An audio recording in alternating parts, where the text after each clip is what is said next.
Hello, everyone, and welcome once again to our training on conflict management, resolution, and transformation. This is the part three. The part three of this very course. I haven't done part one and part two. Like I said from the beginning of this training, this course, conflict management, resolution, and transformation, contains 10 modules. Part one and two, we've been able to cover module one to module four. So we shall continue with module five in this very part, this part three of the training. And of course, module five, we'll be talking about transformational conflict resolution. Don't forget that this course title is Conflict Management, Resolution, and Transformation. Now, part three of this course, we'll be looking at module five, where we'll be talking about transformational conflict resolution. So we'll ask ourselves, what is transformational conflict resolution? We're talking about building sustainable peace, the kind of peace that is sustainable, that goes beyond just a few years, the kind of peace that extends and transcends, centuries. That's what we call, that's what we mean by sustainable, building sustainable peace. Of course, it has to do with reconciliation, healing, and conflict transformation. So transformational conflict resolution goes beyond merely resolving disputes. It aims to change the underlying social and structural dynamics that cause conflict. This approach actually focuses on transforming relationships, building sustainable peace, and even empowering individuals and communities. Now, let us look at the concept of conflict transformation. What is the concept of conflict transformation? It is actually a comprehensive approach, that seeks to address the root causes of conflict and transform the relationships and social structures that sustain it. Unlike conflict resolution, which aims to end conflict, conflict transformation seeks to change the conflict's dynamics and the broader context in which it occurs.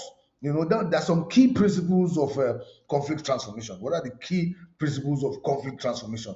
The first principle is holistic approach. Conflict transformation actually involves a holistic approach because it addresses the immediate issues and underlying causes of conflict. And another principle is what we call sustainable peace. The principle of sustainable peace, because it aims for long-term peace by transforming relationships and their societal structures. The third principle is the principle of empowerment.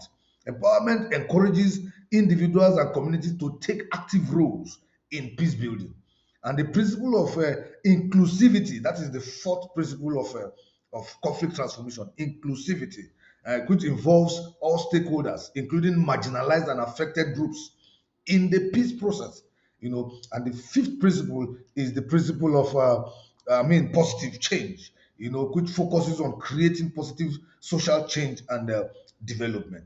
Now, let us quickly look at an aspect that we call transformative mediation and dialogue. Transformative mediation and dialogue, which involve carrying out mediation processes with a transformative agenda, with a transformative mindset, with the mindset of building a sustainable peace. So we'll look at transformative mediation from its goals, its process, and and the mediator roles. Now, looking at transformative mediation again, let us look at the goals of transformative mediation. Because unlike traditional mediation, which focuses on reaching an agreement, transformative mediation aims to empower the parties and even foster mutual recognition and understanding. That is transformative mediation. Then the process of transformative mediation actually involves identifying and addressing the emotional and relational dimensions of conflict. That is transformative mediation. And of course, the mediator's role in a transformative mediation is to facilitate communication, encourages reflection, and even supports parties in transforming their perspectives and their relationship. Now, let us talk about transformative dialogue. Transformative dialogue here we will look at the purpose, the process, and the outcomes of transformative dialogue. The purpose of transformative dialogue is to create a space for open and honest communication, allowing parties to explore underlying issues, share experiences, and even build mutual understanding. That is the purpose of transformative dialogue. And the process of this transformative dialogue is based on the fact that it is guided by facilitators. Dialogues often involve storytelling, active listening, and even reflective discussions. And of course, the outcome of transformative dialogue usually aims to build trust, transform relationships, and even promote collective healing. Now, building sustainable relationships is very important. What are the strategies for building sustainable relationship? The one is trust building. Trust building. Trust building develops trust through transparency, consistency, and reliability. The second aspect of, the second strategy for building sustainable relationship is what? Collaborative problem solving. Which it encourages joint efforts to address common challenges and find mutually beneficial solutions.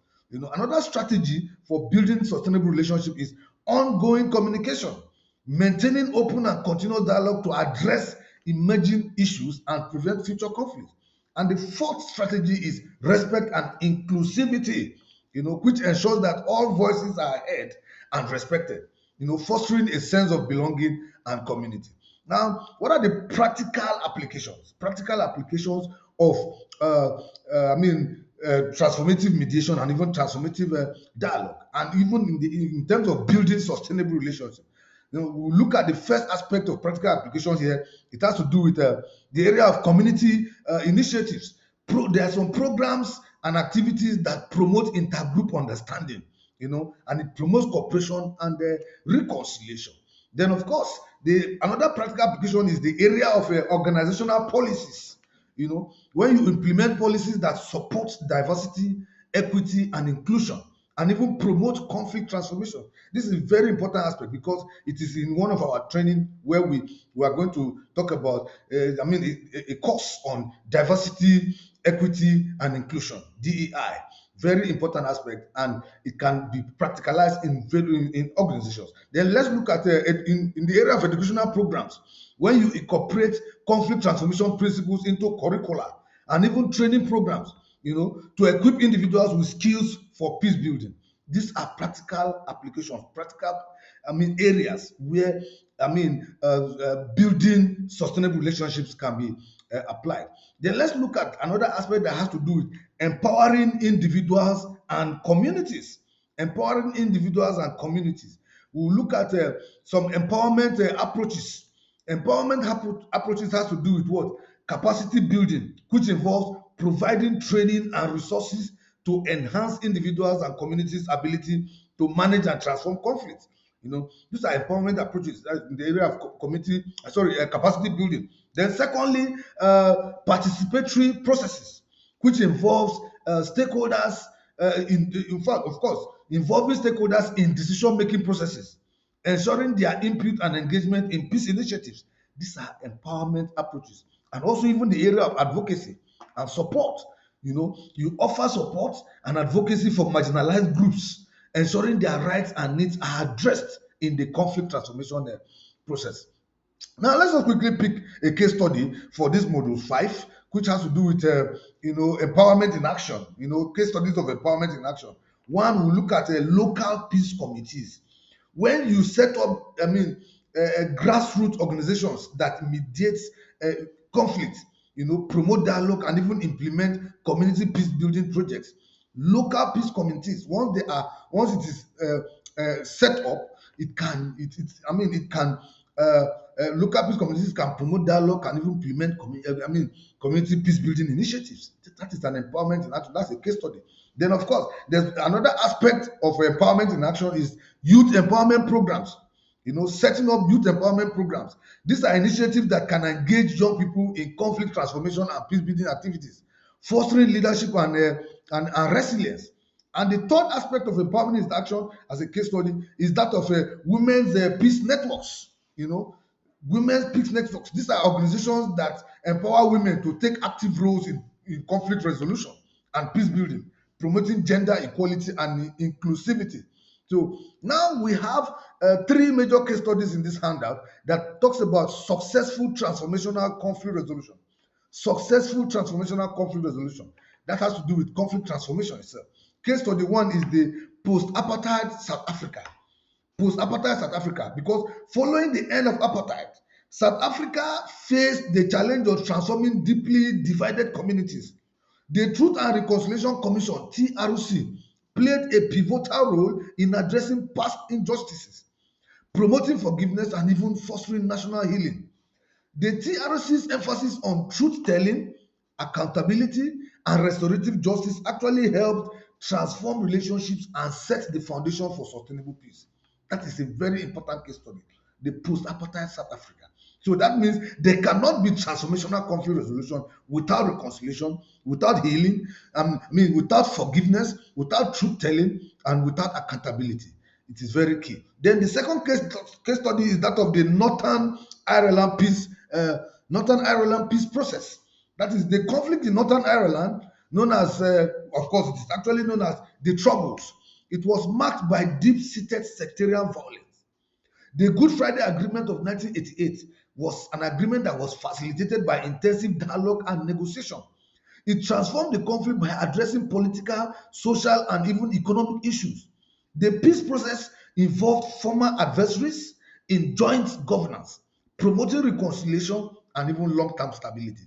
These are successful cases of conflict transformation. Now, the third case study is that of community-based peace building in Colombia.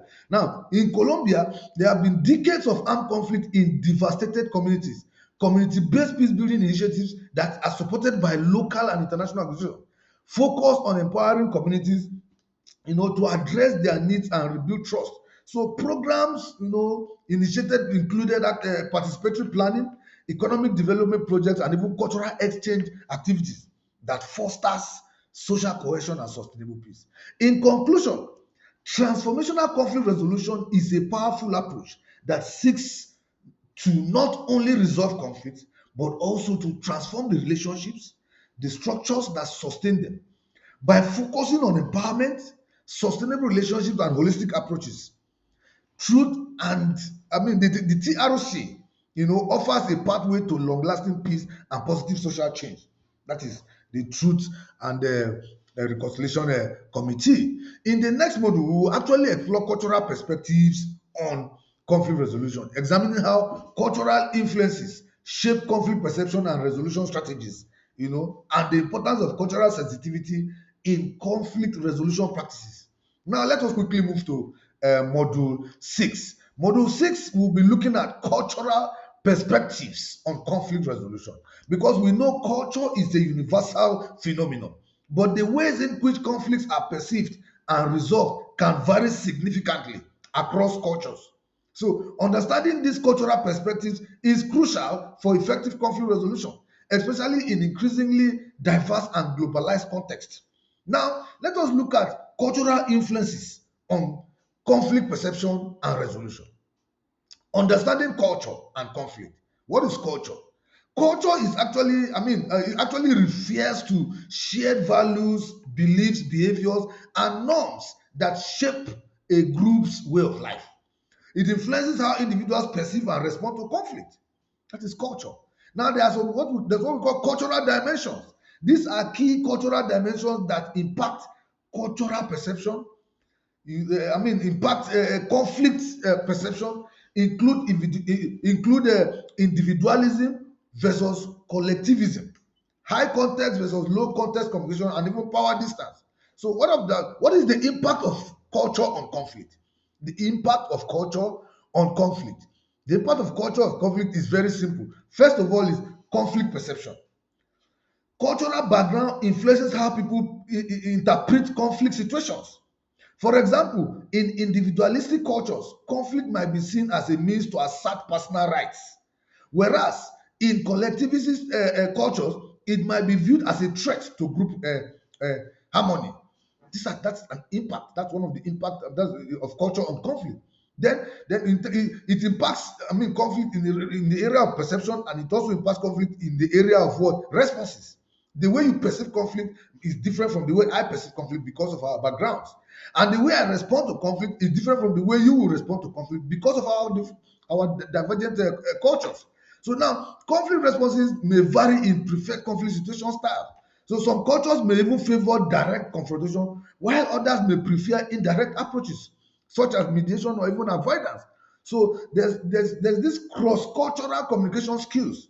Cross-cultural communication skills has to do with either high context versus low context communication. In high context cultures, communication relies heavily on implicit messages, non-verbal cues, and even the context of the interaction. Example like the countries like Japan and even China, they are of the high context cultures. And now the low context cultures believe that communication should be explicit, it should be direct, and should rely less on context. That is that. For example, countries like the United States and even Germany. Now, looking at the aspect of power distance is the degree to which less powerful members of the society accept and expect that power is distributed unequally. So, high power distance cultures may differ to authority figures, while low power distance cultures may emphasize equality and participatory decision making. Now, how do we enhance cross-cultural communication? Enhancing cross-cultural communication, very simple. Number one is active listening. In order to enhance cross-cultural communication, active listening, which has to, you must practice active listening by paying attention, withholding judgment, reflecting, clarifying, summarizing, and even sharing to understand different cultural perspectives. That is one very way method of enhancing cross-cultural communication. Apart from active listening, the second aspect is empathy and respect. You should show genuine interest and respect for cultural differences. Empathy helps bridge cultural gaps and even fosters mutual understanding. The third aspect for enhancing cross-cultural communication is adaptability. So you must be flexible and willing to adapt communication styles to meet the needs of different cultural contexts. Now, respecting diversity in conflict resolution, it is very important. Respecting diversity in conflict resolution. Principles of cultural sensitivity. What are the principles of cultural sensitivity? One is awareness, two is knowledge, and three is skill. Principles of cultural sensitivity. The awareness has to do with recognizing and appreciating the diversity of cultural perspectives. That is, when you want to be, if you want to be culturally sensitive, you have to recognize and appreciate the diversity of cultural perspectives. Then two is the knowledge. The second principle of cultural sensitivity is knowledge. Learn about different cultural practices and even norms so that you can better understand how they influence conflict and conflict resolution. Then skills is to develop the skills needed to effectively manage and resolve conflict in culturally diverse settings, including adaptability, communication, and even problem-solving skills. These are the principles of cultural sensitivity: awareness, knowledge, and skills. Now, what are the strategies for culturally sensitive conflict resolution? Strategies for culturally sensitive conflict resolution. One is cultural competence training. Cultural competence training. That means training for conflict resolution practitioners should be provided in order to enhance cultural competence and ability to work effectively in diverse environments. These are some of the strategies for culturally sensitive conflict resolution. Cultural competence training. The second aspect is inclusive practices. Ensure that conflict resolution processes are inclusive and consider the cultural backgrounds of all parties involved. That is the second strategy for culturally sensitive conflict resolution. And the third strategy is tailored approaches. You should adapt conflict resolution methods to fit the cultural context of the conflict, recognizing that one size fits all solutions are often ineffective. Now, let's quickly look at some case studies in this module 6, which talks about culturally sensitive in conflict resolution. Number one is indigenous land dispute in Australia. For example, indigenous land disputes in Australia often involve deep cultural and historical context. Effective conflict resolution in these cases require understanding indigenous concepts. So, understanding indigenous concept of land ownership and connection to country, mediators must respect traditional decision-making processes and even involve indigenous elders in the resolution process. That is a case study. Another case study is that of what? Workplace conflict in multinational corporation.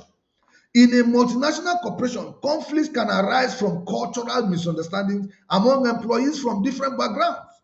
So implementing cultural competence training, promoting open communication, and encouraging collaborative problem solving can address these conflicts. For example, a US-based company with branches in Japan and Brazil tailored its conflict resolution strategies to respect the local cultural norms while maintaining consistent corporate policies. These are aspects that we should understand. The third aspect is that the third case study in Module 6 is the interreligious dialogue in Nigeria. Nigeria's diverse religious landscape has led to conflict between different religious communities. Interreligious dialogue initiatives, facilitated by culturally aware mediators, have helped bridge divides. These initiatives focus on shared values, mutual respect, and collective community projects to build trust and reduce tension. So, in conclusion to Module 6, cultural perspectives play a significant role in shaping conflict perception and resolution strategies. By understanding and respecting cultural differences, conflict resolution practitioners can foster more effective and inclusive processes. So developing cross-cultural communication skills and cultural competence is essential for managing conflicts in today's diverse and interconnected world. So in the next module, we will explore ethics and professionalism in conflict resolution, examining the ethical standards, principles of confidentiality and neutrality, and professional conduct required for effective conflict resolution practice.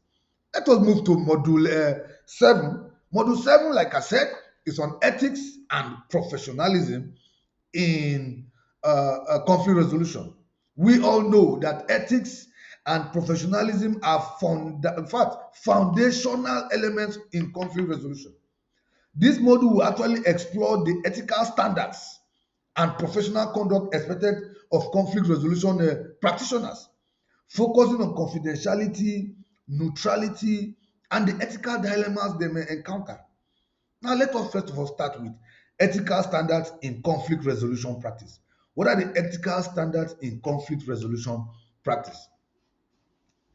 First of all, before we look at that, let us understand the importance of ethics in conflict resolution. One of the importance of ethics in conflict resolution is trust and credibility.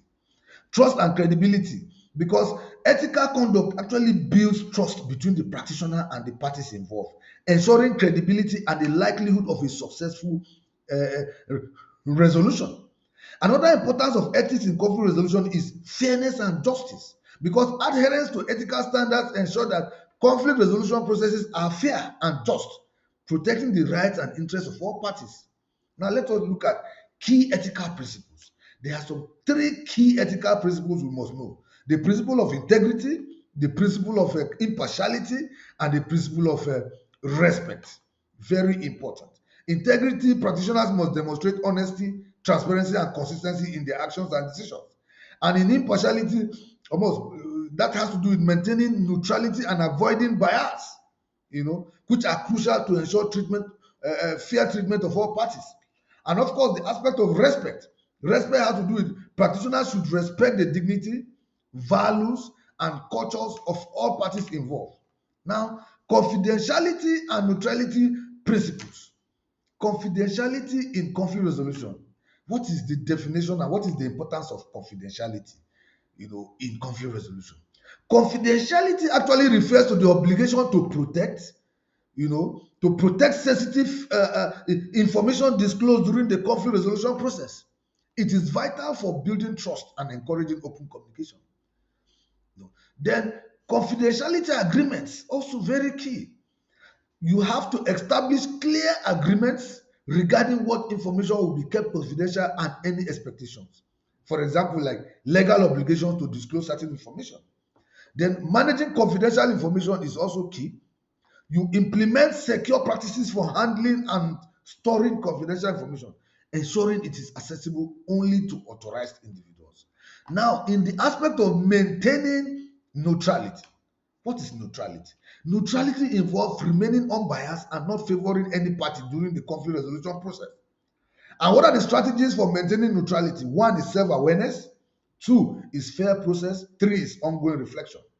The first one of self-awareness as a strategy for maintaining neutrality.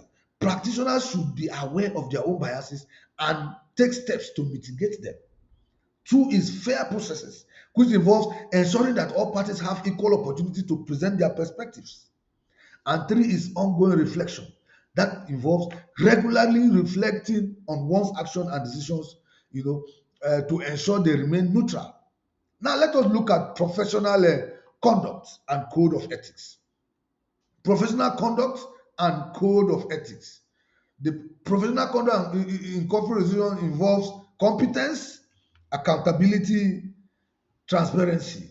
3 major professional code, professional code and ethics, professional conduct and code of ethics. Under competence, of course, practitioners should possess the necessary skills, knowledge, and experience to effectively manage and resolve conflict. So, continuous professional development is essential. So, practitioners may not necessarily handle all cases, but only cases that they have the necessary skill, the knowledge, and experience to effectively manage and resolve. So of course, continuous professionalism, continuous development is key. The second code is accountability. Conflict resolution practitioners must be accountable for their actions and decisions, ensuring they adhere to professional standards and ethical guidelines. And the third, conduct is transparency. Clear and honest communication with all parties about the process, expectations, and any potential outcomes is crucial for maintaining trust. What about code of ethics? Code of ethics is very important, which has to do with model code of ethics. Various professional organizations such as, like the American Bar Association, the Institute for Crisis Resolution, Peacebuilding and Conciliation, ICRPC, have different codes of ethics. So what are the core elements of a code of ethics? It's confidentiality, neutrality and impartiality, and even voluntariness. Now let us quickly talk about ethical dilemmas. Ethical dilemmas in conflict resolution. There are some common ethical dilemmas in conflict resolution. The first ethical dilemma is conflict of interest. Conflict of interest has to do with situations where a practitioner's personal or professional interest might interfere with their impartiality or objectivity. Yes, that is a dilemma. Then the second one is power imbalances. Managing cases where there is a significant power disparity between parties, ensuring that the weaker party's rights are protected. And the third one is confidentiality versus disclosure. So balancing the obligation to maintain confidentiality with legal or ethical obligation to disclose certain information. Example, during threat of harm. So there are some strategies for resolving ethical dilemmas. Strategies for resolving ethical dilemmas. One is ethical decision-making frameworks. You must identify the dilemma, that is clearly define the ethical issue of conflict. Then you must consider stakeholders by identifying who will be affected by the decision and how. Then evaluate options, meaning that you have to consider various courses of action, weighing the potential consequences of each. Then of course, consult ethical guidelines. You refer to professional codes of ethics and standards of guidance. Then of course, you make a decision. Choose the most ethical course of action based on the analysis. And of course, finally, you reflect and learn. Reflect on the decision-making process and outcomes to learn and improve future practice. Now, seeking guidance. Practitioners can consult with colleagues, mentors, or even professional organizations when faced with complex ethical dilemmas. In conclusion, ethics and professionalism are essential components of effective conflict resolution. By adhering to ethical standards and maintaining professional conduct, conflict resolution practitioners can foster trust, ensure fairness, and uphold the integrity of the resolution process. So, understanding and navigating ethical dilemmas is a critical skill for practitioners. Of course, it requires ongoing reflection and adherence to professional codes of ethics. In the next module, we will quickly explore conflict resolution in specific contexts, examining strategies and techniques tailored to various settings, such as maybe workplace, families, and even educational environments. So that will now take us quickly to Module 8, conflict resolution